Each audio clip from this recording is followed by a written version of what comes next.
주보에도 항상 이렇게 오타가 나오고 제가 그렇게 꼼꼼하지 않은지 모르겠어요. 자, 지난주에는 여러분들과 같이 뭘 말씀드렸죠? 과부의 기도, 그죠? 과부. 그래서 과부가 기도하는 것은 그 재판장은 어떤 재판장이었어요? 불의한 재판장이에요. 그리고 하나님을 믿지도 않고 사람들은 무시하는, 그러니까 기도 응답이 전혀 나올 수가 없는 그런 상황에서 응답을 받는 놀라운 역사에 대해서 여러분들과 지난주에 말씀드렸고, 오늘 이제 사도행전 여러분들과 봉독한 16장 말씀을 통해서 이제 바울과 실라의 기도인데, 이 에피소드는 여러분들이 너무 잘 아는 말씀이죠. 근데 이제 바울과 그 실라가 감옥에 갇혀서 성경에 보니까는 우리 그런 찬양도 있잖아요. 바울과 실라가 빌립보 감옥의 문을 뭐로 열었다고? 찬송으로 열었다고. 그런 찬양하잖아요. 찬송으로 열었다고. 무슨 문을? 고통의 문을. 이렇게 찬양들이 있는데, 오늘 이 말씀이 우리가 기도라고 하는 관점에서 이제 어떤 의미를 주는가를 저와 여러분들이 좀 한번 살펴보려고 합니다. 제가 이제 바울은 그 마게도냐, 그러니까는 마게도냐는 우리식으로 얘기하면 꼭 맞다고 볼 수 없지만 그렇게 설명할 수밖에 없는 게 뭐냐면, 마게도냐의 첫성이 어디냐면 바로 빌립보예요. 그러니까는 마치 이제 텍사스 주가 있으면 그 첫성이 휴스턴이라고 말하면 그런 의미로 생각하시면 돼요. 마게도냐 첫성. 그래서 마게도냐 첫성이 빌립보인데, 이 빌립보는 로마가 정복할 때 사실은 이게 야만의 도시였어요. 사람들이 굉장히 난폭하고 그리고 전혀 문명화되지 않는 그런 야만의 도시였는데, 이제 그 로마가 정책적으로 뼛속까지 그 로마에 아주 길들여지고 물들여진 사람들이 누굴까요? 그 세계 정복 전쟁을 하면서 바로 군인들이란 말이에요. 군인들. 그죠? 군인들인데, 이 군인들을 어떤 군인들이냐면 로마 군인으로 있다가 퇴역한 군인들을 다 어디로 이주를 시켰냐면 바로 빌립보 지역으로 이주를 시켰어요. 그리고 그 빌립보의 야만인들을 전부 다 속아내고 거기를 가장 로마다운 도시. 그러니까는 여기 빌립보는요, 이니셜이 하나 있어요. 한번 따라하시죠. 리틀 로마. 그러니까는 그냥 로마보다 더 로마다운, 이방 땅이지만은 로마보다 훨씬 더 로마다운 그런 도시가 어디냐면 바로 빌립보예요. 그런 파운데이션에서 이제 사도 바울이 빌립보 교회에게 편지 쓰는 내용들이 빌립보서를 통해서 우리가 볼 수 있잖아요. 그런데 그러니까 여기 가보면 그 당시에 이제 빌립보 지역은 로마의 가치와 로마의 철학과 로마의 색채가 그대로, 그러니까 로마 본토 사람들보다 훨씬 더 로마다운 그런 도시를 어디에다 만들었냐면 빌립보에다 만들었어요. 식민지에다 만들었단 말이에요. 그러니까는 이 사람들의 자긍심은 대단했습니다. 사실 대단했어요. 왜냐하면 로마가 본토에 있지만은 여기는 그래서 이 사람들은 어떤 종교를 믿느냐에 대해서는 별로 타치를 하지 않았어요. 그러나 규율과 규범과 그다음 이 어떤 법을 깨는 이런 일들을 하면은요, 가차없이 처단하는 것이 바로 빌립보가 가지고 있는 그런 모습이었어요. 근데 바울이 지금 어디에 왔어요? 빌립보가 왔어요. 마게도냐의 첫성인 빌립보로 왔습니다. 근데 원래 이 사도 바울은 이제 빌립보를 자기가 원해서 온 게 아니에요. 왜냐하면 사도 바울이 이제 하나님으로부터 부름을 받고 이제 3년 아라비아 광야의 생활을 끝내고 이제 선교지를 나가는데, 이 바울이 지향했던 선교지는 바로 북아시아예요. 북아시아로 선교를 하는데, 이 성경에 보니까는 아주 쏠쏠하게 재미가 있어요. 너무 잘 되는 거예요, 선교가. 그래서 여러분들 뭔가 일을 할 때 우리가 잘 될 때가 있잖아요. 그러면 우리가 한 가지 착각하는 것은 뭐죠? 잘 되는 것은 하나님이 도우셔서 하는 거다, 이렇게 생각을 하잖아요. 근데 하나님께서 북아시아 선교를 하고 있는 사도 바울에게 성령의 감동함을 주셔서 자꾸 너는 북아시아로 가지 말고 어디로 가라고? 유럽으로 자꾸 바울의 시선을 돌리는 거예요. 그래도 바울이 말을 듣지 않으니까는 바울에게 하나님께서 환상을 보여주시죠. 마게도냐 사람 하나가 와서 우리를 도우라 하는 그런 환상을 보고 사도 바울이 결국은 성령의 감동이 되어서 아시아로 가는 길을 막고 어디로 오죠? 바로 이 마게도냐 첫 성, 하나님의 명령대로 지금 빌립보에 지금 와 있는 겁니다. 그래서 우리는 항상 늘 잘 되는 것이 하나님의 뜻이라고 오해할 때가 있어요. 모든 것이 다 순조롭게 잘 풀리니까 그것이 하나님의 뜻이라고 오해할 때가 있는데, 우리는 항상 잘 되든 못 되든 못 돼서 하나님의 뜻이 아닌 게 아니고 잘 돼서 꼭 하나님의 뜻이 하나님의 뜻인 게 아니에요. 잘 돼도 하나님의 뜻이 아닐 때가 있고 못 돼도 그게 하나님의 뜻일 때가 있는 거예요. 그러니까 우리가 항상 주의 깊게 기도하면서 관찰해야 될 것은 뭐냐면, 여기에 하나님의 섭리와 뜻이 담겨져 있는가를 우리는 항상 하나님 앞에 또 물어보고 또 물어봐야 돼요. 모든 것들을. 자, 그러면 바울이 그래서 자기의 동료였던 실라와 함께 지금 어디에 와 있냐면, 그런 연유로 지금 마게도냐 첫 성인 빌립보에 와 있는 거예요. 근데 여기서 이제 하나의 에피소드가 생기죠. 해프닝이 생기는데 그 말씀은 이제 이렇게 시작하고 있어요. 자, 16장 16절 같이 읽습니다. 시작. 우리가 기도하는 곳에 가다가 점치는 귀신 들린 여종 하나를 만나니 점으로 그 주인들에게 큰 이익을 주는 자라. 자, 보세요. 우리가 기도하는 곳에 가다가, 여기 보니까 한번 따라 합시다. 기도하는 곳에 가다가. 유대인들은요, 어디든지 가면요, 기도가 아니고 항상 이렇게 유대인들은요, 유대인 남자 10명만 있으면요, 항상 유대인들은 어디든 가든 회당을 만들었어요. 예수님께서도 항상 회당에서 가르쳤죠. 이 회당에 간다라고 하는 것은 거기서 이제 하나님의 말씀이 강론되어지고, 그 실제로 얘기하면 우리 이제 주사랑교회 교회당이 여기 들어오면 여러분들 뭐 합니까? 찬송하고 말씀하고 기도하고, 그죠? 그러니까 이 유대인들에게의 회당은 항상 그런 하나님의 말씀을 상고하고 나누는 곳이 바로 어디냐면 회당이에요. 근데 여기서 보니까 우리가 회당에 가다가 이렇게 하지 않고 우리가 기도하는 곳을 가다가 이렇게 말하는 것은, 빌립보는 유대인 10명이 없었다는 거예요. 유대인 남자 10명도 없었다는 거예요. 그 큰 도시에. 그래서 기도하는 곳을 가다가 누구를 만나요? 점치는 귀신 들린 여종 하나를 만나니 점으로 그 주인들에게 큰 이익을 주는 자라 이렇게 말합니다. 여기 보니까요, 이 사도 바울이 이 점치는 여인 하나를 만나는데 점으로 그 주인들에게, 이 여인은 지금 자기 개인적인 독립적인 사람이 아니에요. 누구에게 예속되어 있냐면 여러 사람들에게 예속되어 있어요. 이 여자가 점을 치면 그 복채를 받으면요, 여러 사람들이 뭐라 그래요? 우리식으로 얘기하면 뿜빠이 해갖고 날아간단 말이에요. 그죠? 그러니까 이 여자는 귀신 들려서 지금 뭐 하는 사람이에요? 돈을 벌어주는 여자란 말이에요. 근데 이런 이 사람을 만나는데, 그래서 이 점치는 것에 대해서 성경에도 굉장히 많이 나와 있고요. 저는 참 우스운 게 뭐냐면요, 제주도 가서 제가 이제 그쪽에 계셨던 목사님한테 들은 얘기인데 재미난 얘기를 하더라고요. 제주도는 여전히 그래도 문명화돼 있지만 섬이잖아요. 그러니까 섬에서 토속적으로 내려오는 그런 일들이 많아갖고, 근데 그게 교회 바깥에서 이루어지는 게 아니라 교회 안에서 이루어지는 일이에요. 교회 안에서 교인들끼리, 거기 장로님도 계시고 원사님도 계시고 다 계시는 거예요. 근데 이분들이 이사를 하잖아요. 이사를 하면 지금도 21세기에도 이사를 하면요, 이사할 때는 우리는 어느 날짜를 잡죠? 꼭 사람들은 손 없는 날. 근데 손 없는 날을 잡잖아요.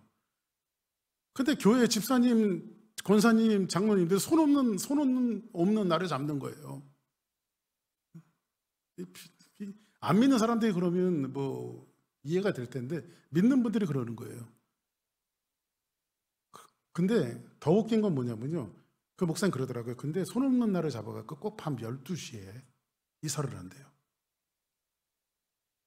그 왜 해필이면 대낮을 놔두고 왜 밤 12시에 이사를 합니까? 그랬더니 그 밤 12시는요, 손 없는 날 밤 12시는요, 귀신들이 한라산에 모여갖고 회의를 하는 날이래요. 그러니까 귀신도 모르게 이사하는 날이 바로 손 없는 날 밤 12시. 이게 여러분 웃지만 이게 실제로 제주도에서 있는 일이에요. 근데 제주도에서 누가 그런 일을 하냐면요. 집사님들, 권사님들이 그런 일을 한단 말이야. 이사를 잡아놓고. 그 한국에도 보니까요. 요즘 그 한국 가보면요. 그 도시 안에 이렇게 깃발 같은 것들이 많이 꽂아 있는데 그 깃발 이상한 거 하얀 거 뭐 빨간 거 이런 깃발들이 꽂아 있는 데는요. 전부 다 그 점집들이에요. 전부. 근데 그게 얼마나 많이 늘었는지 몰라요. 근데 더 서글픈 게 뭐냐면요. 그 점집을 누가 찾아가고 있냐면 그리스도인들이 찾아간다는 거 아십니까, 여러분들? 그러니까 여러분들은 그런 유혹을 받으면 저한테 오세요. 제가 다 쳐드릴 테니까 저한테 오시면 돼요. 자, 그런데 이렇게 이제 이런 그 점치는 이 불행한 여자가 있었는데 사도 바울이 그 귀신을 어떻게 하죠? 쫓아내요. 자, 보실까요? 한번 17절 시작. 소리 질러 이르되 이 사람들은 지극히 높은 하나님의 종으로서 구원의 길을 너희에게 전하는 자라 하며. 자, 보세요. 한번 따라합시다. 귀신같이 잘한다. 근데 귀신같이 잘 알아요. 그죠?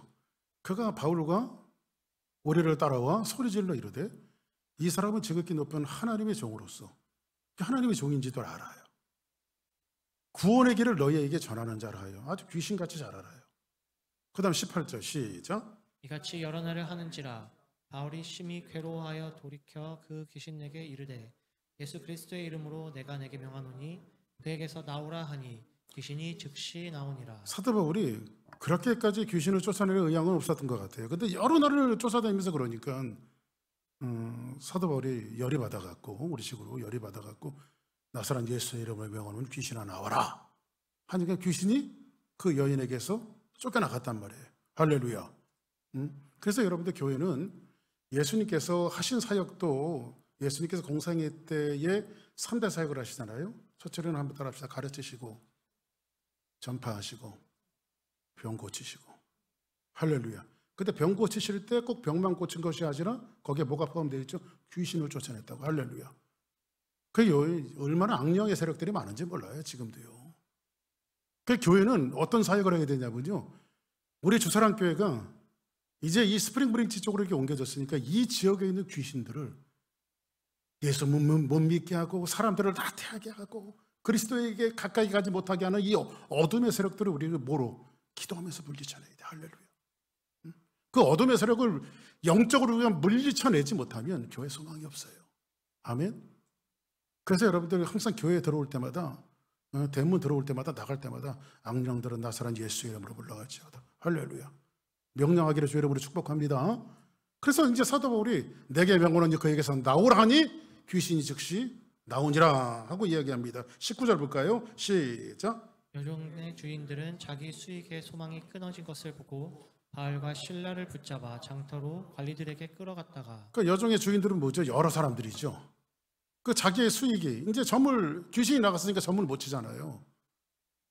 소망이 끊어진 것을 보고 바울과 실라를 붙잡아 장터의 관리에게 끌어갔어요. 그 다음 20절 시작. 상관들 앞에 데리고 가서 말하되 이 사람들이 유대인인데 우리 성을 심히 유론하게 하여.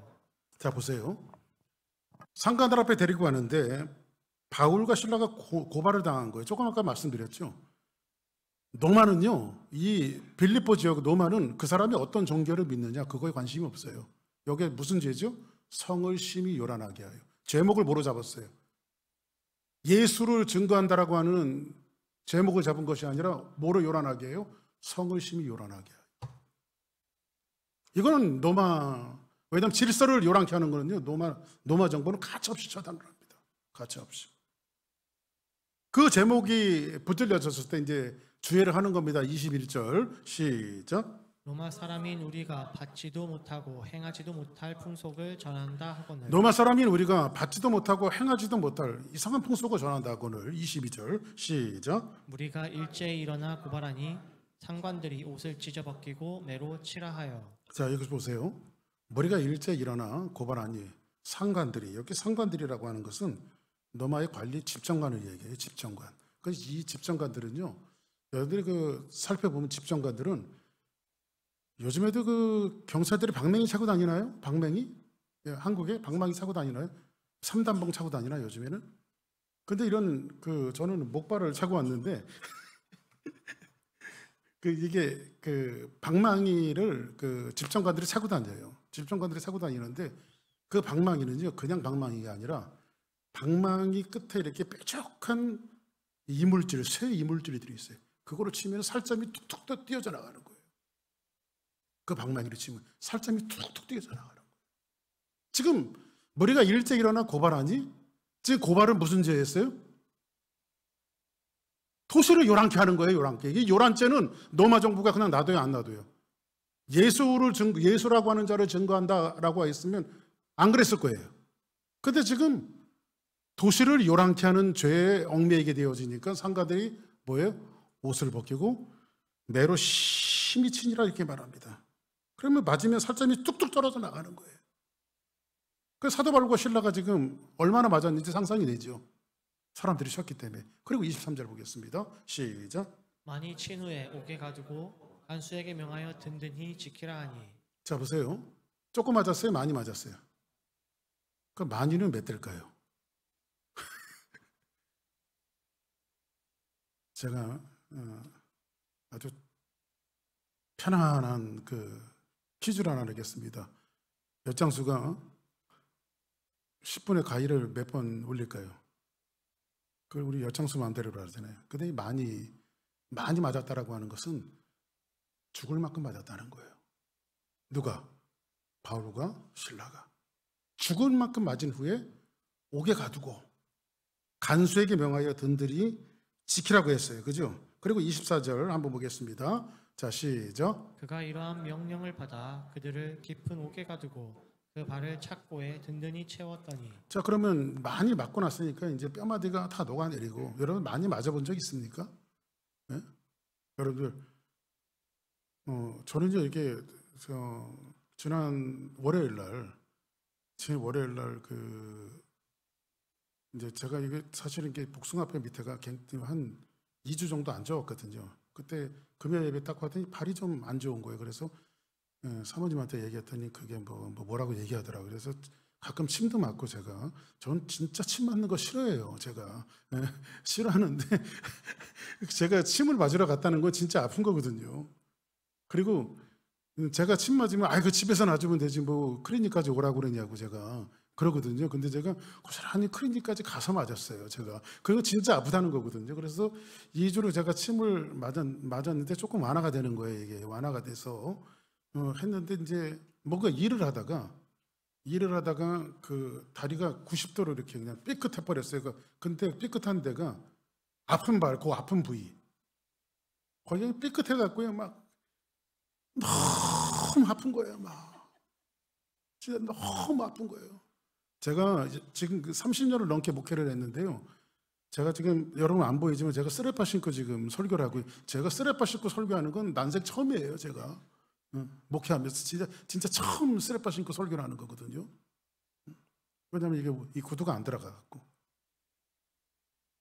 너무 아파갖고요. 막 집에도 아무도 없고 그냥 그라지에서 일하다가 막 아픈 거니까는 막 앉아갖고 별 생각이 다 드는 거예요. 일어나려고 그러니까 발을 디딜 수가 없는 거예요. 그래서 여러분들 그거 아시니까 낮은 포복 이렇게 약간 낮은 포복으로 끌고 가고 문을 잡고 일어나갖고 깽깽이로 막 이렇게 막 뛰고 막 또 저희 집이 또 그 3층 집이잖아요. 그래서 또 1층에 있으면 좋은데 리빙룸까지 가려면 또 그 1층을 또 기어 올라가야 되잖아요. 그냥 계단을 잡고 막 기어 올라가고 너무 아픈 거예요. 한번 따라하겠습니다. 너무 아팠다. 너무 아픈 거예요. 그래가지고 이제 그 아픈 부위로 계속 침 맞고 지금 진짜 많이 나아졌어요. 그래서 사모님한테 전화해갖고 목발 좀 사갖고 오고 그래서 그리고 나서 이제 월요일 날 그랬으니까 화요일 날 새벽 기도해야 될 거 아니에요. 근데 권사님한테 들킬까봐 막 더 일찍 왔어. 목발 2개 짚고 와서 더 일찍 와갖고 문 열고 여기 앉아서 기도하면 이제 뭐 권사님 모르잖아요. 그래가지고 근데 우리 장로님도 알고 또 전화하셨더라고요. 지금 너무 아프더라고요. 근데 사도 바울이 신라와 함께 지금 많이 맞았어요. 그것도 뭐로요? 방망이로. 방망이로. 너무 많이 맞아요. 얼마큼? 죽을 만큼 맞았어요. 죽을 만큼. 그리고 나서 그가 이러한 명령을 받아 그들을 어디에? 깊은 옥에 가두고 그 발을 착고에 든든히 채웠더니 이렇게 말합니다. 이 착고라고 하는 것이 여러분들 맞은 것도 힘든데 제가 그 인터넷에서 한번 찾아봤어요. 착고. 저게 착고예요. 착고. 사도 바울하고 발을 저렇게 저건 이렇게 좀 묶어놓지만 이렇게 열려지게 됐으면 발을 이렇게 도망가지 못하도록 이렇게 중지를 시켜놓은 거예요. 사도 바울하고 실라하고 이게 여러분들 그냥 있어도 아픈데 죽을 만큼 맞고. 근데 로마 감옥은요 3등급이 있어요. 하나는 상옥이 있고요, 중옥이 있고 하옥이 있어요. 근데 하옥은 뭐라고 말하냐면요 툴리아룸이라고 그래갖고요 거기는 중범죄자들이나 사형수들을 가두는 데가 어디냐면 바로 하옥이에요. 가장 밑바닥이 하옥. 중범죄자. 그러니까는 지금 바울과 실라를 어디에 가졌냐면 하옥에 가뒀어요. 하옥에. 그러면 이 가둔 사람들이 지금 무슨 작정을 하고 가둔 거예요? 죽이려고. 그렇죠? 죽을 사람들이 가두는 것이 어디냐면 바로 하옥이란 말이에요. 지금 사도 바울과 실라를 적에 가뒀단 말이에요. 적에 가두고 저들을 차콜로 채워놨단 말이에요. 차콜. 그렇죠? 그리고 나서 25절 이제 마지막 절인데 시작. 한밤중에 바울과 실라가 기도하고 하나님을 찬송하며 죄수들이 듣더라. 자, 우리는 이런 성경 대목을 만났을 때 우리는 좀 의문을 좀 가져야 돼요. 아니 자기가 가고 싶지 누가 가고 싶다 그랬는데 잘 되는 아시아 선교 접고 그죠? 왜냐하면 아시아 선교로 나가면 이게 사도 바울이 그 선교가 너무 재밌었어요. 이 북아시아로 가는 이 선교가 너무너무 재밌었어요. 근데 그거 접고 하나님께서 환상까지 보여주셔서 여기까지 왔는데 복음을 전하다가 귀신 하나 쫓았다고 아주 죽을 만큼 많고 그것도 죽을 의도를 가지고 하옥의 중범죄자들 사형수들을 갇히는 이 감옥에 갇혀서 그것도 그냥 몸을 추스리기도 힘든데 착고에 채워져서 그 감옥에 지금 널브러져 있단 말이에요. 그런데 거기에서 지금 사도 바울과 실라가 뭐하고? 한번 따라합시다. 기도하고 지금 거기서 뭐 했어요? 기도했단 말이에요. 그러니까 여러분들 기도는요 한번 따라합시다. 괴로워도 슬퍼도 나는 안 울어. 달려라 하니 괴로워도 슬퍼도 뭐 하는 거예요? 기도하는 거예요. 기도. 아멘. 근데 기도하고 하나님을 찬송하며 누가 듣더라? 죄수들이 듣더라 이렇게 말합니다. 자, 그럼 보세요. 질문 하나 합니다. 기도는 보통 여러분들 우리가 보통 그냥 꼭 만든 건 아니지만은 대체적으로 우리가 기도할 때는 괴로울 때 더 많이 기도합니까? 아니면 기쁘고 즐거울 때 더 많이 기도합니까? 괴롭고 힘든 일이 있었을 때 더 많이 기도하죠. 그러니까 우리가 키우는 애들 감기라도 걸려야 하나님 앞에 나와서 무릎을 꿇지 삶이 편하면 사람들이 기도를 안 해요. 그러니까 기도는 보통 괴롭고 힘들 때 하는 것이 바로 기도란 말이에요. 그러면 기도는 이해가 됐어. 왜냐하면 지금 바울과 실라가 그래도 명색이 목사들인데 복음을 전하다가 괴로우니까 기도했겠지. 그렇죠? 여기까지 이해됐어요. 그런데 하나님을 찬송하며 지금 사도 바울과 실라가 하나님 앞에 찬송할 그런 환경이에요? 찬송이 나오냐고. 뼈마디가 부서지고 살점에서 피가 뚝뚝뚝 떨어지고 움직일 수 없고 발에 착고가 채워져서 서로 그냥 푹 죽이고 있는데 거기서 찬송이 나오냐고요. 그러면 우리 여기서 사도 바울이 신라와 함께 기도하고 찬송했다라고 하는 이 함수 관계를 좀 우리가 여러분들과 함께 좀 이해를 해보려고 그래요. 기도는 이해되는데 어떻게 찬송했을까? 그 상황에서. 그죠? 괴로울 때 기도는 그렇다 치는데 어떻게 그 상황에서 찬송까지 할 수 있었을까? 어떤 분이 그렇게 얘기하더라고요. 보통 그 모스트 설교자들이, 저도 그렇게 설교를 했어요. 바울과 실라가 그렇게 맞고 힘들고 죽을지언정 하나님을, 그 상황에서도 하나님을 찬송하고 감사하면서 찬송하고 기도했더니 하나님께서 기적을 일으켜 주셨다고. 틀린 말은 아니지만은 꼭 그렇게 치부하기에는 이 상황에서 바울이 찬송했다라고 하는 게 전혀 이해가 안 돼요. 바울 사람인데 어떻게 찬송을 할 수 있어요? 그렇죠? 근데 이 감옥 안에서 일어나는 메시지가 뭘까? 이거를 시편에서 비슷한 상황을 이야기해 주고 있어요. 다윗이 뭐라고 이야기해 주냐 한번 보세요. 다윗의 시인데, 내가 여호와를 기다리고 기다렸더니 귀를 기울이사 나의 부르짖음을 들으셨도다. 아마 다윗이 정말 죽을 만치 힘들고 어려웠을 때 이 시를 쓴 거예요. 근데 하나님 앞에 뭐 했어요? 부르짖었더니 기도로 뭐 하셨대요? 들으셨도다. 그리고 나서 뭐라고 말하죠? 나를 기가 막힐 웅덩이와 수렁에서 끌어올리시고. 기도했더니 뭐예요? 기가 막히다라고 하는 것은 기가 막히고 코가 막히다 그런 얘기 하잖아요. 그죠? 정말 그런 상황에서 그 깊은 웅덩이와 수렁에서 끌어올리시고 내 발을 반석 위에 두사 내 걸음을 견고하게 하셨도다. 지금 아마 다윗은 이 상황이, 여러 학자들이 여러 가지 상황들을 추측을 하고 있는데, 그러나 아무튼 이 다윗이 이 시를 쓸 때는요, 고통스럽고 힘들고 죽으리만큼, 아마 사도 바울과 실라만큼 죽으리만큼 힘들고 어려운 상황이었던 것 같아요. 근데 신앙인은 그 상황에서 뭐예요? 하나님 앞에 기도한다. 할렐루야. 힘들고 어려울 때 신앙인들은 그 상황에서 누구에게 기도한다? 하나님께 기도한다. 아멘. 그러니까 여러분들, 우리가 죽으리만큼 힘들고 어려울 때 한번 따라합시다. 주여, 주여. 근데 여러분들 힘들고 괴로울 때는요, 기도 사실 잘 안 돼요. 제가 경험상 해보니까. 근데 기도는 깊은 하나님의 은혜 속에 들어가면 내 입에서 확 터져나오는 기도가 있어요. 하나님이 시키시는 기도거든요. 근데 힘들고 어려울 때 수렁에서 끌어올리시고 이 다윗을 내 발을 반석에 두서 내 걸음을 견고하게 하셨는데, 이 상황에서 다윗이 뭐라고 이야기합니까? 3절 읽어봅시다. 시작. 곧 우리 하나님께 올릴 찬송을 내 입에 두셨으니 많은 사람이 보고 두려워하여 여호와를 의지하리로다. 새 노래, 곧 우리 하나님께 올릴 찬송을. 다윗이 기도하고 하나님을 찬송하네요. 그죠? 하나님 앞에 기막힌 웅덩이에 빠지고 수렁에 빠질 것 같은 그 고통 속에서 하나님 앞에 부르짖고 새 노래로 곧 하나님께 올릴 찬송을. 그죠? 찬송을. 내 입에 두셨으니. 어디에 두셨어요? 내 입에 두셨으니. 많은 사람이 뭐예요? 보고. 지금 이 감옥에서 이 사도 바울과 실라가 지금 뭐 하고 있어요?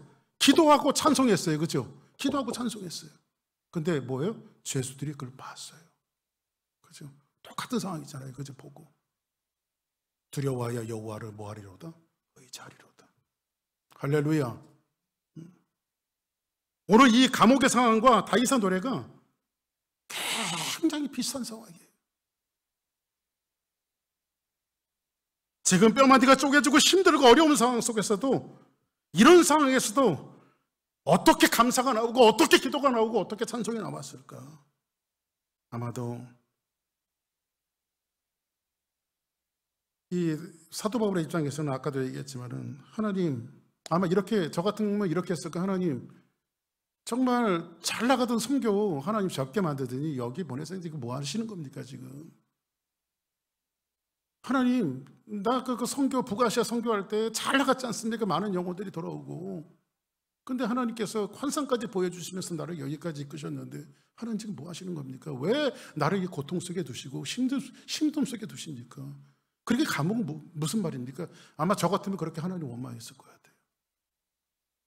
근데 사도 바울은 원망하지 않아요.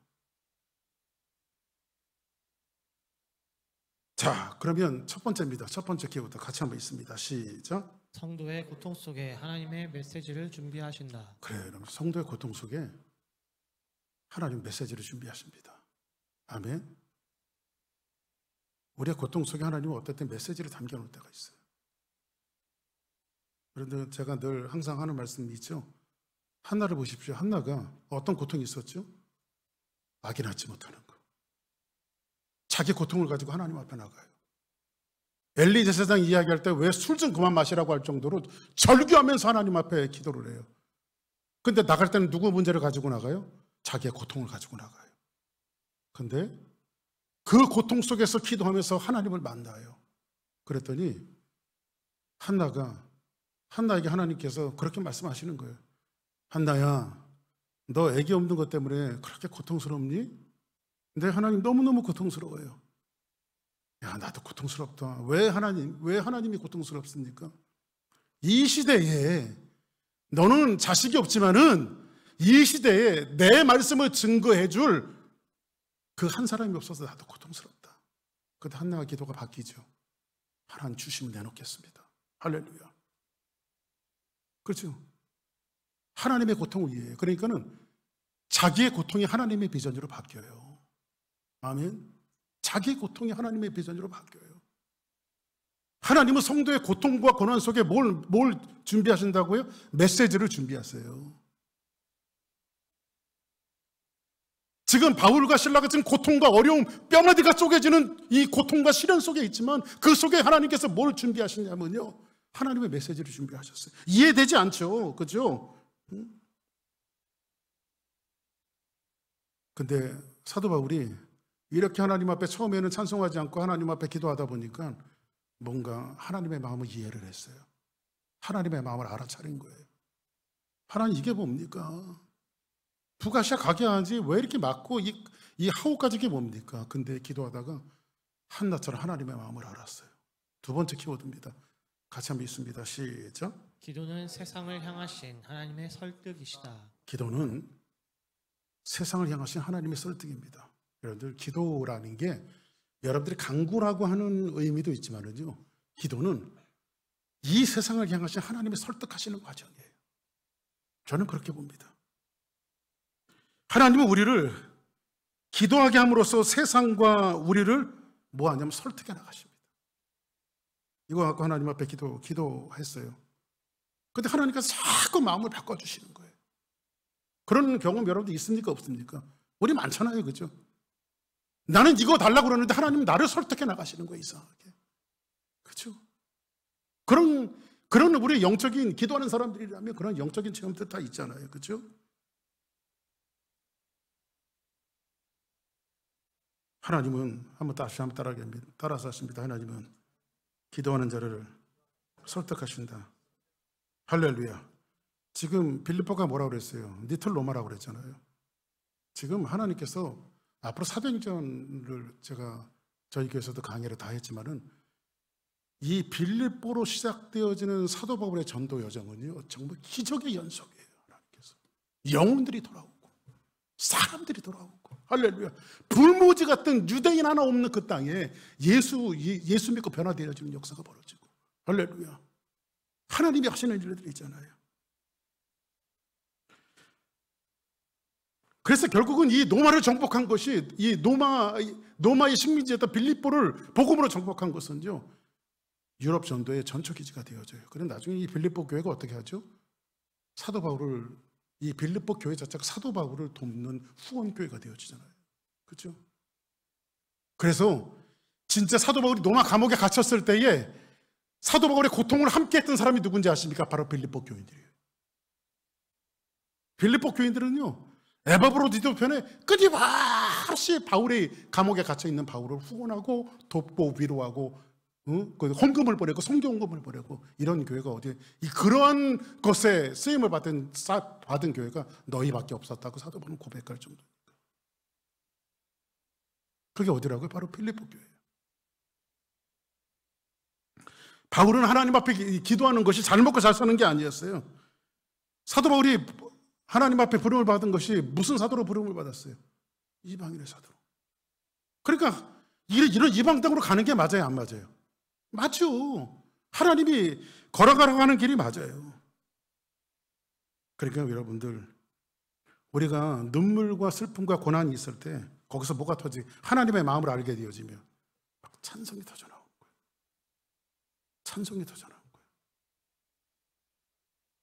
전날의 한숨 변하여 내 노래 되었네. 할렐루야.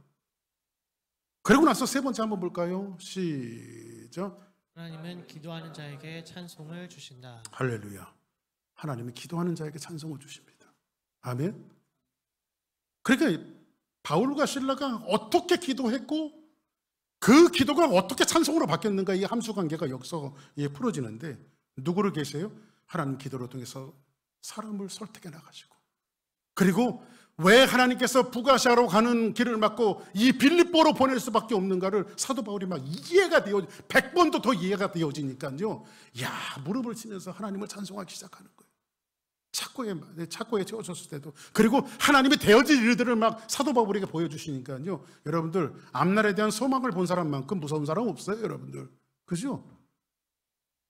그래서 니고레 목사님이 목적 이끄는 양육이라고 하는, 목적 이끄는 삶이라고 하는 책을 했는데, 뭐 그걸 꼭 맞다라고는 볼 수 없지만 그 책이 베스트셀러가 된 것은 뭐냐면 하나의 비전이 사람을 이끌어 나가는 거예요. 미래를 본 사람들은요, 주저함이 없어요. 두려운 것도 없고요.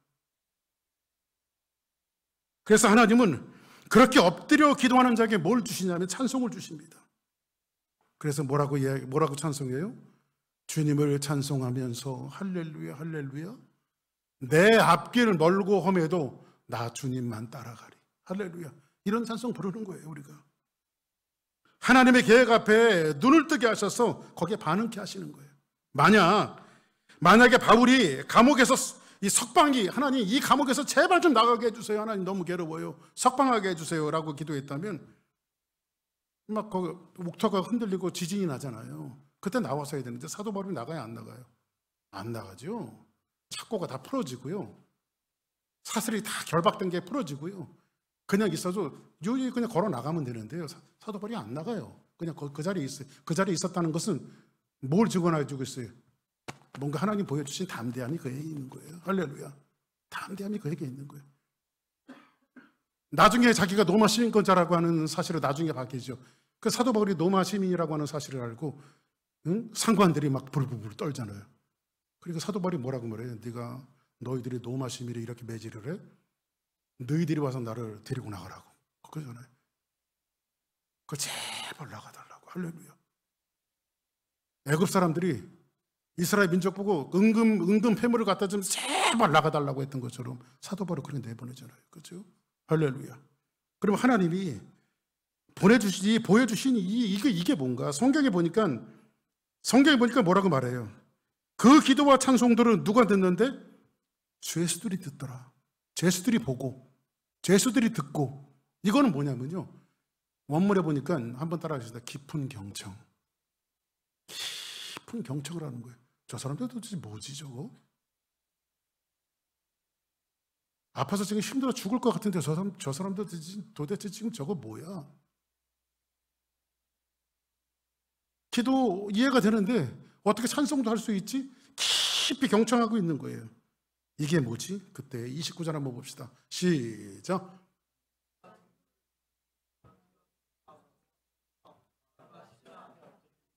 이제 하나님 찬송을 주시네요. 그죠? 바울과 실라 앞에 엎드리고. 그 다음 시작. 그들을 데리고 나가 이르되 선생들이여 내가 어떻게 하여야 구원을 받으리까 하거늘. 이 그림을 언제 본 거예요? 사도 바울이 기도하다 본 거예요. 할렐루야. 아멘. 여러분들 기도하다가 이런 그림들 자꾸 보기를 주의 이름으로 축복합니다. 아멘. 그러면 살점이 떨어져 나가도 뼈만 데가 쑤셔도 뭐 할 수밖에 없어요? 찬송할 수밖에 없다고. 할렐루야. 하나님이 보여주시는 일 때문에. 그 다음 31절 시작. 그대 주 예수를 믿으라. 그리하면 너와 내 집이 구원을 받으리라. 이방인의 사도로 나와서 이방 땅에서, 유대인 10명도 없는 그 이방 땅에서 지금 감옥에서 그들에게 뭐라고 말합니까? 주 예수를 믿으라. 그리하면 너와 내 집이 구원을 얻으리라. 할렐루야. 그리고 나서 뭐라고 말하죠? 주의 말씀을 그 사람과 그 집에 있는 누가? 모든 사람에게 전하였더라. 할렐루야. 모든 사람에게. 33절 시작. 그 밤 그 시각에 간수가 그 맞은 자리를 씻어주고 자기와 그 온 가족이 다 침례를 받은 후. 할렐루야. 상처를 씻어주고 싸매어주고 자기 온 가족이 뭐예요? 랩타이즘, 침례를 행하고. 아멘. 34절 시작. 그들을 데리고 자기 집에 올라가서 음식을 차려주고 그와 온 집안이 하나님을 믿음으로 크게 기뻐하니라. 할렐루야. 왜 찬송했을까요? 왜 감옥이 지진이 나고 다 풀어졌을 때 사도 바울이 왜 거기를 나가지 않았을까요? 하나님 이 그림을 보여주신 거예요. 할렐루야. 왜 한나가 울면서 하나님 앞에 절규하면서 기도할 때에 하나님 앞에 가감없이 자기 사무엘을 드리며 하나님을 찬송했을까요?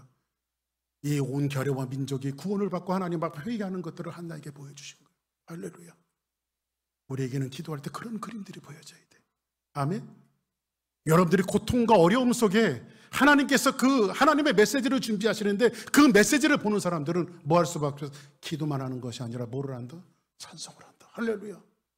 그래서 오늘 세 가지가 뭐였어요? 성도의 고통 속에서 하나님은 뭘 준비하신다? 메시지를 준비하신다. 여러분들 고통 속에 혹시 있습니까? 살점이 뚝뚝 떨어져 나가고 뼈마디가 쑤시는 고통이 있습니까? 하나님 그것을 메시지를 준비하시네요. 그리고 기도를 통해서 기도는 세상을 향할 때 이 세상을 향하시는 하나님의 설득이라는 거예요. 여러분들은 기도를 통해서 설득해 나가시고 마지막은 뭐예요? 하나님은 기도하는 자에게 뭘 주신다? 찬송을 주신다. 그래서 여러분들이 늘 이 신앙을 가지면 내 앞길을 멀고 험해도 나 주님만 따라가는 놀라운 역사 원회가 있을 줄 믿습니다. 할렐루야. 그래서 오늘도 여러분들이 기도할 때에 고통을 갖고 기도할 때에 무시로 하나님 앞에 기도할 때에 그 기도 속에 뭘 보는 거예요? 하나님의 비전을 보고 하나님 고통 속에 내가 기도하았다니 하나님은 찬송의 그림을 보여주는 이런 놀라운 역사가 저와 여러분들의 삶 가운데 넘쳐나기를 주의 이름으로 축복합니다. 자, 우리 다 같이 찬송 드리겠습니다. 하나님의 음성을 그래 합심해서 한번 기도하겠습니다.